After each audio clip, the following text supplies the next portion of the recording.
हम एगो फौजी हैं और मुसीबत में लोगन के मदद कईल हमार धर्म है, लेकिन हम तो से नफरत करीले कहे कि तू बहुत बड़ा धोखेबाज बाड़ू। धोखेबाज जे अपन तन मन सब कुछ लुटा देले होके ओके तो धोखेबाज कैसे कह सकेला? अरे तो भरोसा करे के भी तो कोनो वजह नहीं खे।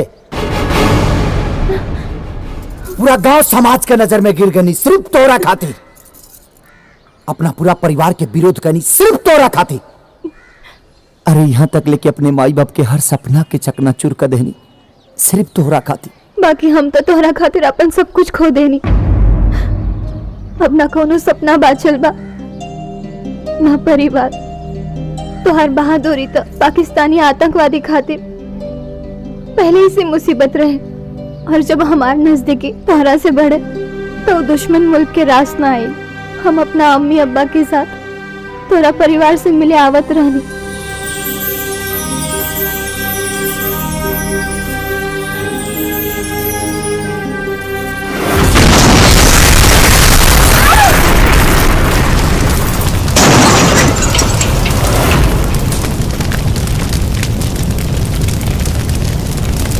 हमरा दिमाग पे वो घटना के इतना सदमा भर रहे हैं कि हमरा के कंट्रोल करे खातिर डॉक्टर के बार बार हमके नींद के इंजेक्शन देवे के पड़े। ठीक भइला के बाद हमरा के अकेला छोड़ल उचित ना रहे, यही से डॉक्टर लोग हमरा के बालिका गृह भेज देले।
इतना महिला के बाद भी खुदा के रहम ना आई और एगो भेड़िया की नजर हमरा पे पड़ गई।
पिताजी का कहत बानी? अब फड़फड़ाए हैं तो इसका मतलब ई तो नहीं कि गढ़ी में नाक डुबाएंगे। अरे महाराज, कीचड़ में कमल है। सब हमारे करता धरता है, बस हमको सेवा का मौका दीजिए। तो ठीक है, आज रात को बिस्तर पर खिला दीजिए कमल। खिला देते हैं, बाकी कीचड़ हटवा के। चलिए।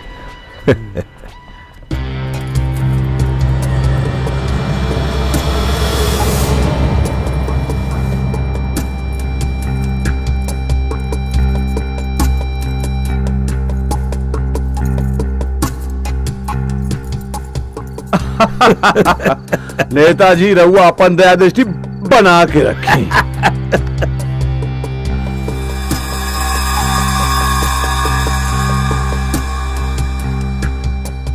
गज्जब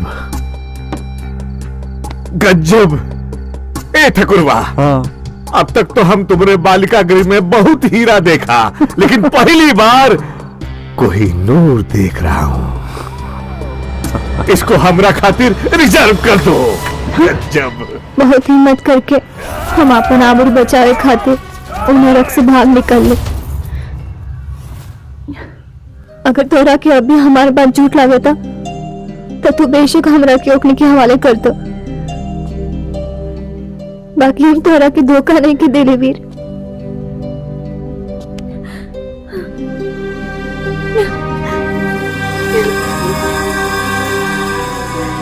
टूट गया रे, बर्बाद हो गया रे दादा। ले गया रे, इस शमशेरवा हमको ले गया रे। वो ससुरी जहां मीडिया में आई तो हमारी तो कुर्सी गई। नेताजी शांत शांत हो जाई। रउआ के तखाली कुर्सी जाई और हमार तो जिंदगी बर्बाद हो जाई। अरे तुम्हारा ही तुच्छ जीवन में है ही क्या रे? पहले हमको पार्टी लती आएगी, फिर मीडिया घर आएगी, और फिर बीवी घर से भगाएगी। ले गया रे, इस शमशेरवा हमको ले गया रे। हम लगे तो के सर्वत्वहार मदद से बालिका गृह क्या खोल दिली। करगेट में हरू को फ्रस्ट्रेशन में हमारे बालिका गृह के अयासी का अड्डा बना दिला। परोसता कौन था रे? परोसता कौन था? 200 रुपया में लड़की का दलाली करने वाला हमारा बिस्तर लगा लगा के अपना भाग जगा लिया है और हमसे फुफकार रहा है रे दलाल। सुन, तेगा आदेशी ना होवे कि हम तोरा के मार दे और हमरा के फांस से हो जाई। उल्टे धरती के बोझ कम हो जाई। ओकर साथे कौन रहे? हमनी के नहीं की चीनी। चाहे वो आदमी के मर्डर भी करे के पड़े चली, लेकिन कोनो भी तरह हमरा के लड़की चाहिए। पता करो सन कहां बिया। ठीक बा, चला।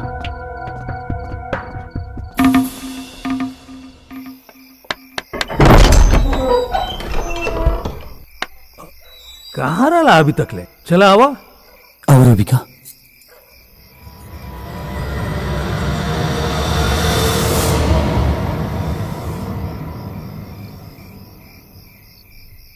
ये क्या? ओहदनिका साथे कुछ प्रॉब्लम हो गई रहे, यही से ना पौली। वीर, तोहार शादी तय हो गई बा। कही द इनका के कि यहां से चल जास, वरना अगल बगल के लोग देखी तो बेइज्जती हो। भाऊजी, इनकर दुनिया में केहू नहीं के। टका ब्याहे से पहले हमार पतो के माथा पर इस सवत बैठे बे। तोरा ऊपर कोनो जादू के देली ब्याकारी। बोल, भगा एक रखी यहाँ से, भगा। माई भागा वहीं करे तो लेके कहे कहती थी। भैया, ये कौन नाटक शुरू कर ले बड़ा तू? एगो लड़की खातिर अपना माई बाप की इज्जत के तनिको ख्याल नहीं के तोके। मतलब तई बात सोच के आई बारे। जब तक अपन माई बाबूजी के मुंह में कारिक ना पोतबे, चैन से ना बैठबे। हाँ माई, हम पूरा दुनिया की मदद करी तो फिर रूबिका की कैसे छोड़ दी? कौनो कीमत पर ही लड़की ये घर में नहीं खेरा सकत। और कौनो कीमत पर हम रूबिका के नहीं छोड़ सकत। बाप से बगावत बाकी हो गई बड़े ते। भाऊजी, हम बागी हो सकेले लेकिन दागी ना। जितना घमंड अपने आप के तोर बाप कहे में रखत रहनी, ओकरा से 4 गुना ज्यादा शर्म होता तोरा के अपन बेटा कहे में। निकल जो यहां से, निकल जो यहां से। कही दे एकरा से कि चल जाओ यहां से।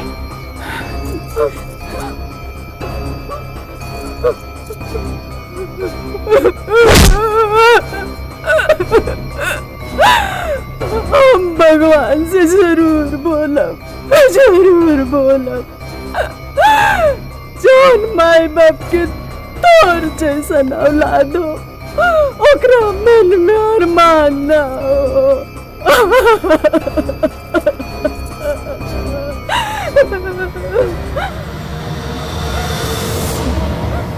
चल जो यहाँ से, चल जो यहाँ से, चल जो, चल जो।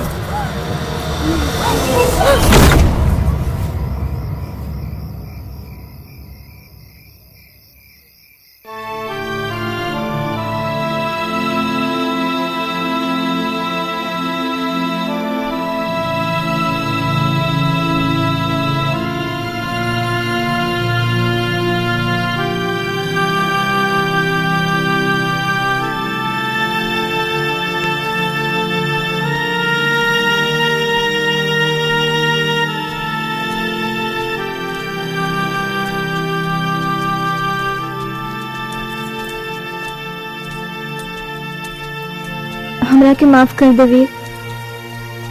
हमरा वजह से आज तोरा के अपन घर छोड़ के पड़े, अपना माई बाबूजी से अलग होके के पड़े। हमरा के माफ कर दे वीर। लेकिन अब का सोचा तर? अब हमने के कहाँ जाए वीर?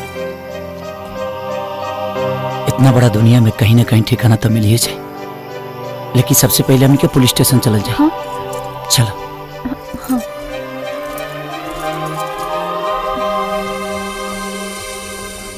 जी कहिए। जय हिंद सर। कंप्लेन है। बैठो। जी थैंक यू। कंप्लेन करने वाले का नाम? वीर। पता? शीतला रोड, मकान number 64, Sarojini Nagar, Lucknow, Uttar Pradesh. Phone number? 9321404121। Complaint क्या है?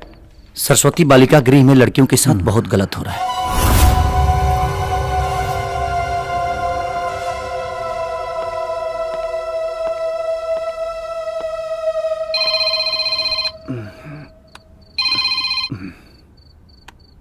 प्रणाम ठाकुर साहब।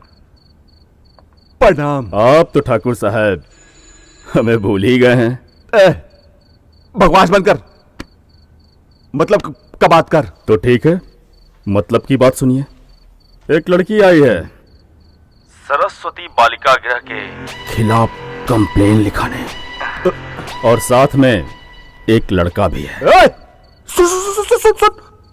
सरस्वती बालिका गृह के खिलाफ कौन रिपोर्ट लिखा चाहिए? हाँ। और उन लड़की के साथ क्या करे के बाद समझ गए कि विस्तार में समझाई? समझत बानी। समझदार बाड़े। आपको कैसे पता सरस्वती बालिका गृह में लड़कियों के साथ कुछ गलत हो रहा है? इन्होंने बताया। ये चश्मदीद गवाह है और बड़ी मुश्किल से वहां से ये अपनी इज्जत बचा के भागी है। इज्जत? दूसरों की इज्जत लूटने वाली इज्जत बचा के भागी? अरे महाराज, कॉल कर रही है, कॉल गर्ल। आप भी कहाँ इसके चक्कर में पड़ गए हैं महाराज? दिखने में आप बड़े अच्छे घर के हैं, ज्यादा मूड करे ना तो शादी कर लीजिए। काहे घटिया लड़की के चक्कर में पड़े हैं महाराज?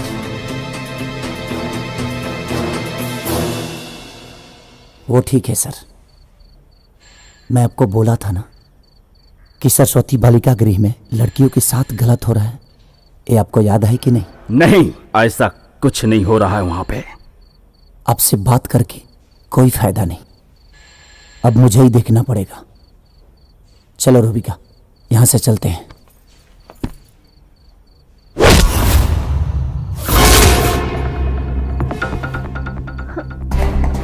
इसे कहां ले जा रहे हैं महाराज? अभी तो आपको फंसाने के चक्कर में इसको रात भर अंदर रखूंगा, FIR लिखूंगा और थोड़ा इससे सेवा कराऊंगा। एक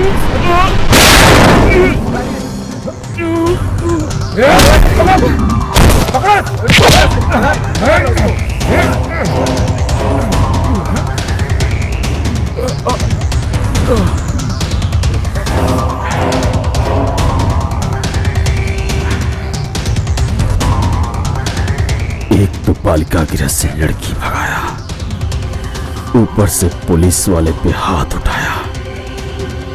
बहुत मोटी चमड़ी है तेरी, आज तेरी चमड़ी को मैं पतली कर दूंगा।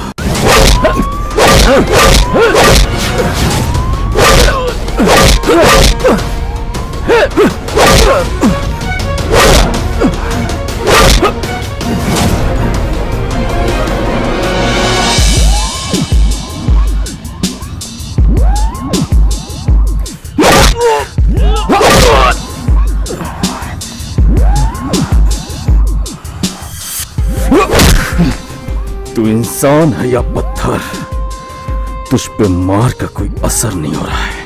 अबे कौन है बे तू? अपनी हालत देखकर तुम्हें समझ में नहीं आया कि मैं तेरा बाप ही हो सकता हूं? इतना तो समझ गया कि तू किसी नेता का न भाई है और ना ही बेटा और ना ही किसी का साला, क्योंकि नेता लोगों के यहां मेरा आना जाना होता है।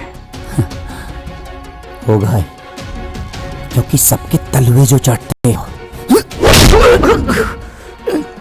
नंगा करके इतना पीटा तुझे फिर भी डर नहीं है? डर? हिमालय जैसे शान हमारे, सागर जैसे मनमौजी हैं, हमें मौत सलामी देती है, क्योंकि हम हिंदुस्तान के फौजी हैं। अच्छा, अब समझ में आया कि तू फौजी है। तुम जैसे फौजियों से बहुत कष्ट है हमें। खुशी हुई मुझे, खुशी हुई कि तुझ जैसे फौजी को नंगा करके मारा हमने। तुम लोगों के सामने हमारी कोई औकात नहीं है। अरे वर्दी तुम लोग भी पहनते हो और हम भी पहनते हैं। गन तुम भी रखते हो और गन हम भी रखते हैं। तुम भी मरते हो और हम भी मरते हैं, लेकिन देश के सच्चे सपूत सिर्फ तुम लोगों को बोलाता है, क्योंकि तुम्हारी वर्दी के एक एक धागे में करप्शन की लाखों गांठें पड़ी हैं। बालिका गृह में औरतों और लड़कियों पे हो रहे हर एक जुर्म तुम्हें पता है, लेकिन तुम्हारा जमीन उन अमीरों का गुलाम जो है, क्योंकि तुम भारत माँ के लाल नहीं, उन चंद पावर और पैसे वालों के दलाल हो। अच्छा, हम दलाल हैं? हाँ? हम दलाल हैं और तुम लोग भारत माँ के लाल हो। सारे देश की जनता जानती है कि कश्मीरी निर्दोष लोगों के साथ तुम लोग क्या करते हो, और दलाल हमें नौजवानों पे जुल्म करते हो और दलाल हमें कहते हो। तुम लोग जवान नहीं, हैवान हो, हैवान। ये हिंद जिसकी हो आन बान शान, वो है जवान। हर हिंदुस्तानी जिस पे करे अभिमान, वो है जवान। जो अपने देश के लिए हो कुर्बान, वो है जवान।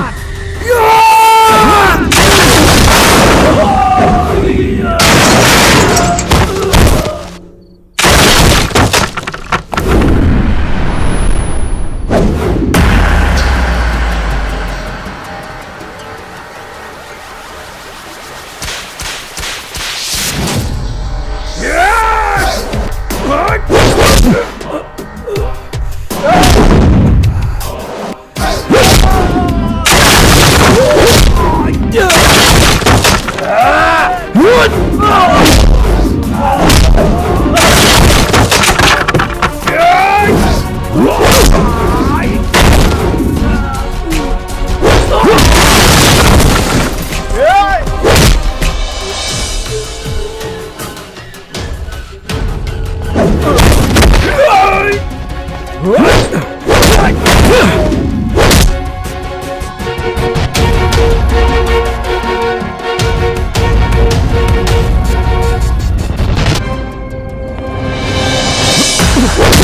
तेरी इतनी हिम्मत कि पुलिस वालों पे हाथ उठाया।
तुम लोग उधर जाओ।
वीर, अभी कुछ मत सोचो।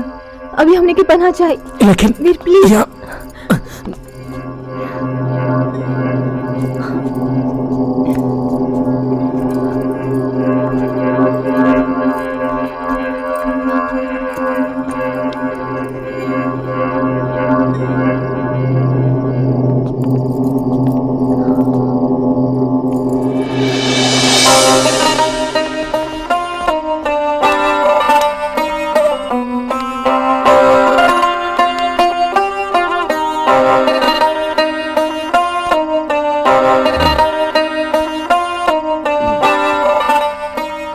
मौलवी साहब,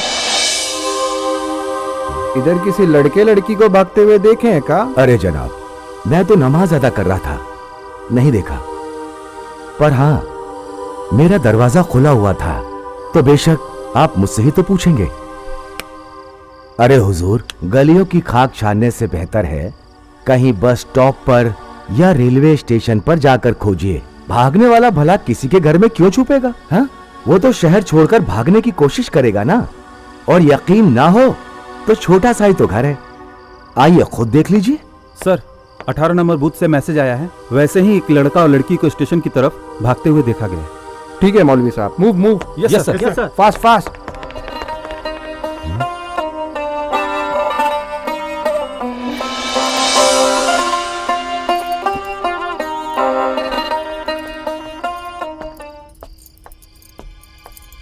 मैंने जानबूझकर पुलिस वालों से झूठ बोला, क्योंकि मुझे तुम लोगों की आंखों में सच्चाई और मजबूरी दोनों दिख रही हैं। तुम दोनों कौन हो, कहां से आए हो, यह जानने में मुझे कोई दिलचस्पी नहीं है, पर मुझे पक्का यकीन है कि तुम दोनों एक दूसरे से बेपनाह मोहब्बत करते हो, और दो मोहब्बत करने वालों की मदद करना कोई गुनाह नहीं।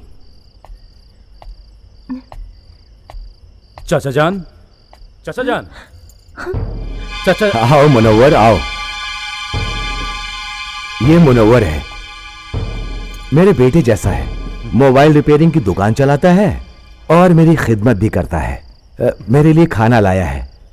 मुनव्वर जी, इनके लिए भी कुछ ले आओ। जी चाचा जान। बड़े नसीब से किसी के लिए कुछ करने का मौका मिलता है। आपा, आप मुझे गैर मत समझिए। तुम दोनों जब तक चाहो यहां बेखौफ रह सकते हो। यहां कोई नहीं आएगा।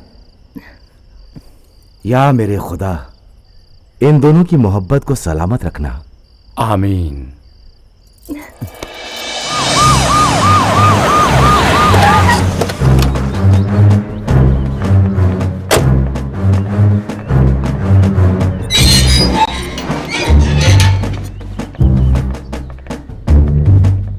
बाद में हम बात करें। वीर आपका बेटा है? जी, क्या हुआ? महिला गृह से एक लड़की लेके भागा है, वो किडनैपिंग का केस है उस पर। भलाई इसी में है कि आप सब मिलकर उसको कैसे भी करके कांटेक्ट करके समझाइए कि वो लड़की के साथ सरेंडर करे। अगर नहीं करता है तो आप सब मुश्किल में आ जाएंगे।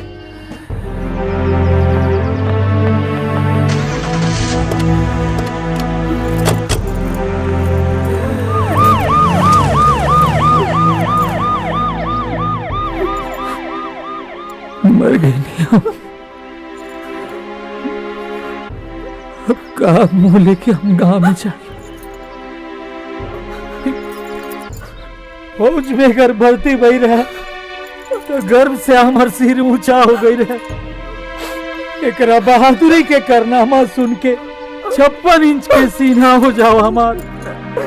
हमरा गर्व होके कि हम एक बाप नहीं, लेकिन वह बेटा शर्म से हमार सर झुका देना। जीते जी मर गई नहीं जी, मर गई नहीं।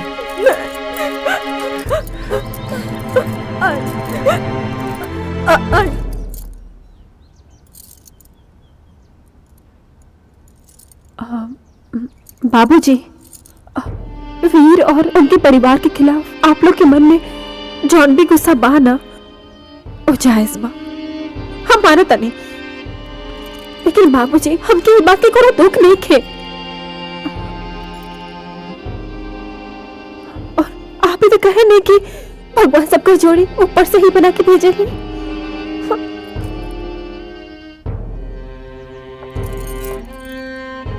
और वीर और हमार जोड़ी ना बनल रहे तो भी तो दूसरा के हो गए।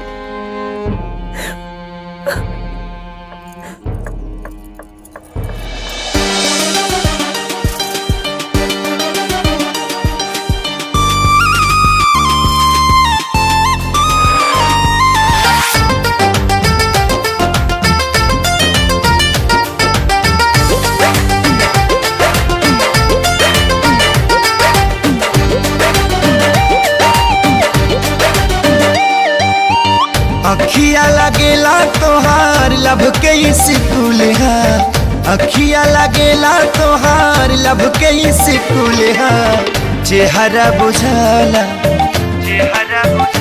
हाँ चेहरा बुझाला सूरजमुखी के फूल है। चेहरा बुझाला सूरजमुखी के फूल है। चांद के गोराई तोहार गोड़ावा के धूल है। चांद के गोराई तोहर गोड़ावा के धूल है। चेहरा बुझाला, चेहरा बुझाला, चेहरा बुझाला सूरजमुखी के फूल है। चेहरा बुझाला सूरजमुखी के फूल है।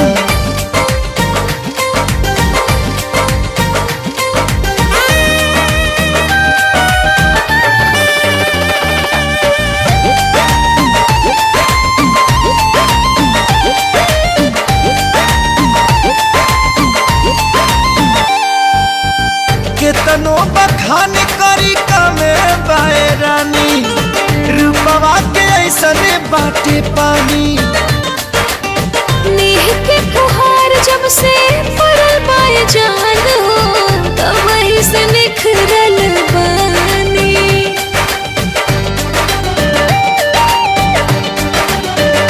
हाँ हाँ केतनो बखान करी कमे बाए रानी रूपवा के ऐसन बाटे पानी नेह के फुहार जब से पड़ल पाए जान हो तब वही से निखरल बानी तोहसे दिल लगावाला के मेहनत वसूल है तोहसे दिल लगावाला के मेहनत वसूल है चेहरा बुझाला चेहरा बुझाला सूरजमुखी के फूल है चेहरा बुझाला सूरजमुखी के फूल है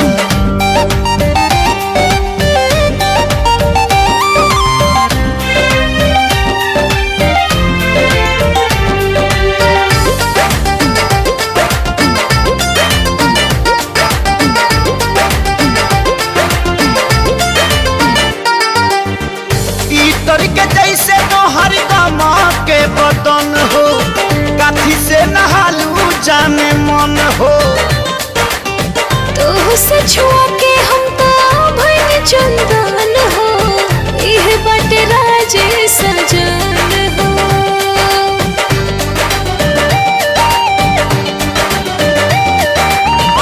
पीतर के जैसे तोहर गमा के बदन हो काठी से नहालू जाने मन हो तो से छुआ के हमको भइल चंदन हो इह बाटे राजे सजन हो तोहरे हरे अदाए जान हमके कबूल है तोहरे हरे अदाए जान हमके कबूल है चेहरा बुझाला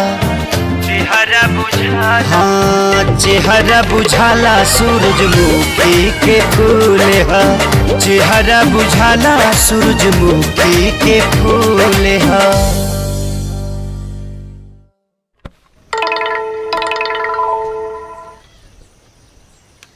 हेलो शासन से लेकर प्रशासन तक सब हमार गुलाम हो लड़की के छोड़ दे न तो हिंदुस्तान का जौना भी कोना में जाइबे ना वही जम मार शासन और प्रशासन के पालतू कुत्ता से ते शेर के डेरवा उतरे हाँ वो हमार जान ही है अगर ते ओकरा के आंख उठा के भी देख ले ना तो तोर आवे वाला 4 नस्ल आन्हर पैदा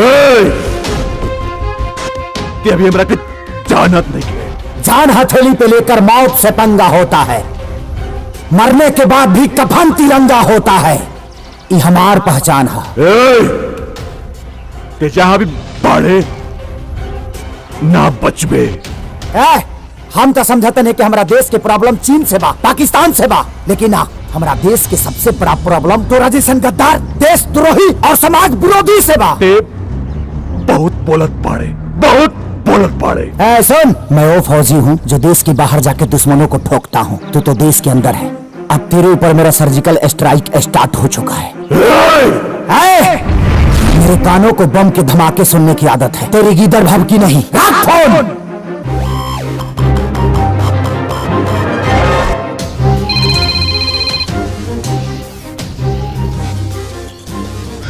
हेलो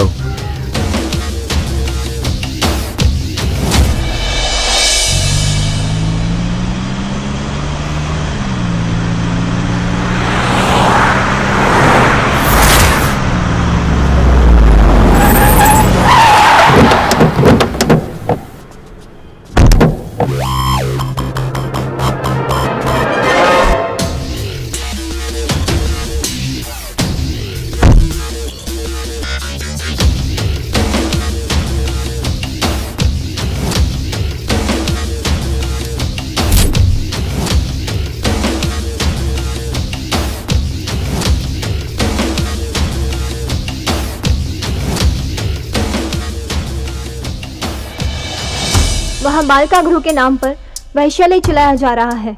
मैंने अपनी आंखों से देखा है। बालिका गृह के स्टाफ से लेके उसके मालिक तक इस पाप में शामिल है। मैं तो किसी तरह ठाकुर शमशेर के चंगुल से निकल आई, लेकिन मेरे जैसे कई और भी हैं जो अभी उस नरक में मौजूद हैं और उनके अत्याचार का शिकार हो रही है। चौंकिए मत ठाकुर साहब, मुस्कुराइए। अभी तो ये वीडियो मेरे पास है। रस्सी तो बड़ा लंबा फंस रही थी। अरे क्या क्या करते हैं महाराज आप लोग। ये वीडियो तुम्हारे पास कैसे आया? लड़की को देखकर भी नहीं समझ पाए? बहुत जज्बाती और देशभक्त है वो मिलिट्री मैन। बहुत विश्वास करके ये वीडियो मुझे दिया है और मैं उसके साथ गद्दारी नहीं करूंगा। भले ही बिक जाऊंगा। तो अपनी कीमत बोल। अब किसी का भरोसा और देशभक्ति बेचनी है, कीमत तो लगेगी ही। 10 करोड़। ठीक है, अगर पलटी मारा ना तो तुझे जान से मार दूंगा। अरे महाराज अभी डिलीट करता हूं, ये लीजिए। हो गया। गुड। देशभक्त, देश में इतना लोग बढ़े, लेकिन पता ना तो फौजी लोगन के ही देशभक्ति का कुत्ता काहे काट लेला। और हाँ, एक बात और सुन, वो जो न्यूज वाला के तू वीडियो भेजले रहे ना, ओकरा के हम खरीद लेनी। जौना सेना के एगो मिसाइल पूरा पाकिस्तान उड़ावे खातिर काफी बा, ओ सेना के जवान ही हम। ये डिजिटल इंडिया है ठाकुर, तो वीडियो आज भी हमारा पास मौजूद बा। और सुन, 24 घंटा के बाद जौन पहला मिनट स्टार्ट हो, वो वीडियो पूरा सोशल मीडिया पर वायरल हो जाए। और हाँ, हम यही शहर में बानी। अगर तोरा पिछवाड़ा में दम होके ना तो खोज के मार दे हमके। तोर टाइम शुरू होता अब।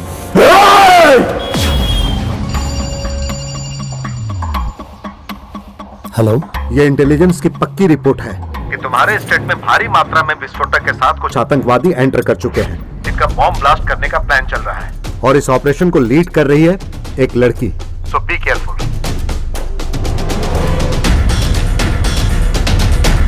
अब का होई? हमके बहुत डर लगा था। कुछ ना हुई, हम बानी ना। वीर, जीवन के हर एक पल में तरह से 1000 पल के प्यार पा लेले बानी। अब यदि मरी हो जाए तो कौनो गम नहीं के, बस एगो ख्वाहिश बाकी बा। यदि हम मरी तो दुनिया ये ना कही कि रूबी का वीर के रखेल रहे। वीर, हमरा से शादी कर लो। हाँ बेटा, मोहल्ले के लोग भी तुम दोनों के बारे में बातचीत कर रहे थे, पूछ रहे थे ये दोनों कौन है। तो बेटा, अपनी इस पाक मोहब्बत को रिश्ते का नाम दे दो ना। मुनव्वर। जी चाचा जान। इन दोनों के निकाह का इंतजाम करो। जी। रुकिए चाचा जी, वीर ने मेरे लिए बहुत कुर्बानियां दी है। एक कुर्बानी मैं भी देना चाहती हूँ। हमारी शादी हिंदू रीति रिवाज से होगी। मंगलम भगवान विष्णु, मंगलम गरुड़ध्वज, मंगलम पुंडरीकाक्ष, मंगलाय तनोहरि। सदैव तदेव ताराबलं चन्द्रबलं सदैव। चाचा जान, रहुआ मालूम बाना की लड़की मुस्लिम बिया, फिर भी अगर शादी रहुआ एगो हिंदू से कराओ तनी, वो भी हिंदू रीति रिवाज से। ये तो इस्लाम के खिलाफ है। शादी हमने का हर ना होके दे। आप लोग कौन होते हैं शादी को रोकने वाले? हाँ, ये मेरी बहन है।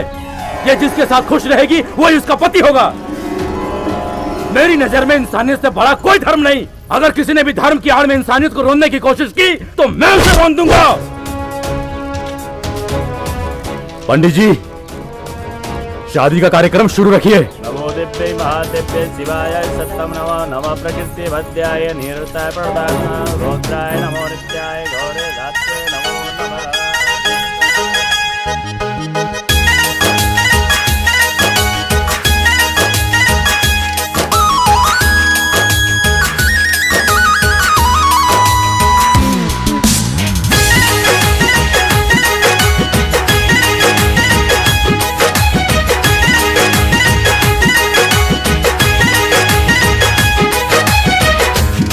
तो लगाव रहे पिछला जन्म से, यही से नाता तोहार जुड़ गईल हमसे। हाँ हाँ कुछ तो लगाव रहे पिछला जन्म से, यही से नाता तोहार जुड़ गईल हमसे। कैलू अजोरिया जिंदगी में आके, जिंदगी में आके जुड़ा गई नी हम सनम तोहके पाके, जुड़ा गई नी हम सनम तोहके पाके।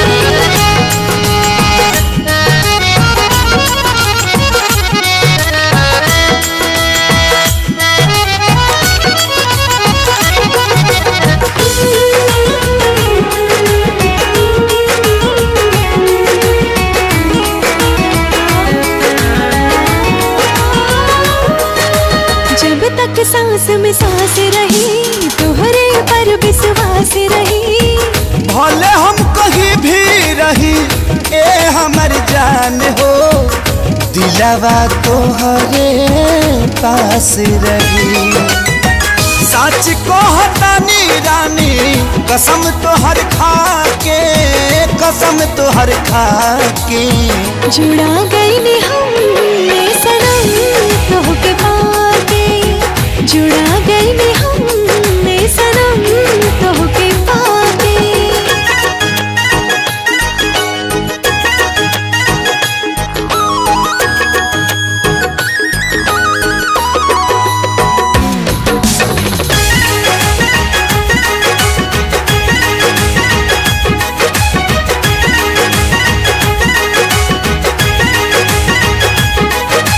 जय हन कबहू छोड़ के हमसे ना मुँह मोड़ के, कब खुश रहब ना ए दिल जनिया तो हसे नाता तोड़ के। जब ले जियाब राखब प्रीतिपन पाके, प्रीतिपन पाके। जुड़ा गई नी हम सनम तोहके पाके, जुड़ा गई नी हम सनम तोहके पाके।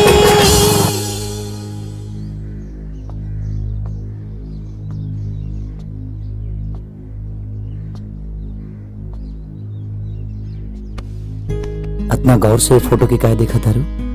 इस फोटो में हमारे जीवन के मकसद जुड़ल बा, तोहरा रूप में। ये फोटो में तारा जीवन के मकसद जुड़ल बा और तोहरा में हमरा जिए के मकसद जुड़ल बा।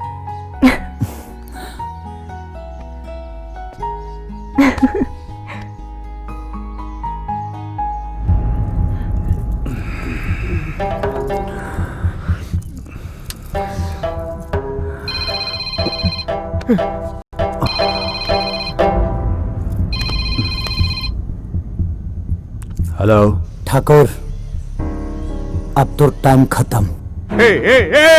अब तो टाइम खत्म। ससुरा घड़ी घड़ी फोन करके हमरा बीपी और डायबिटीज हाई कर दिया है, दवाई दे। और भारत माता के रक्षक खाली माता का रक्षा होई, बाप का रक्षा ना करबे। तनी खोल के देख अपन व्हाट्सएप।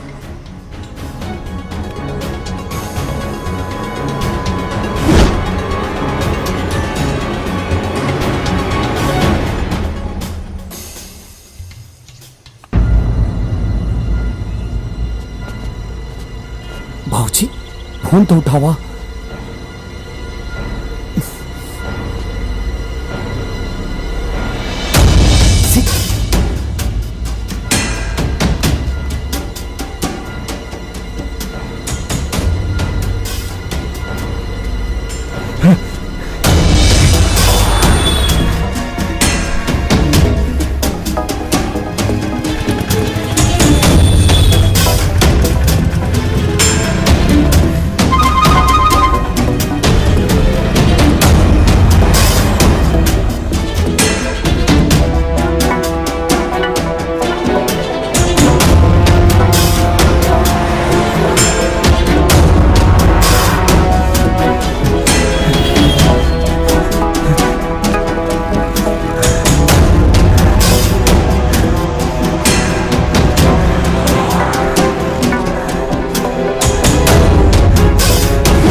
ठाकुरई का दलदल में बड़का बड़का लोग धस के पताल में चल गए लोग।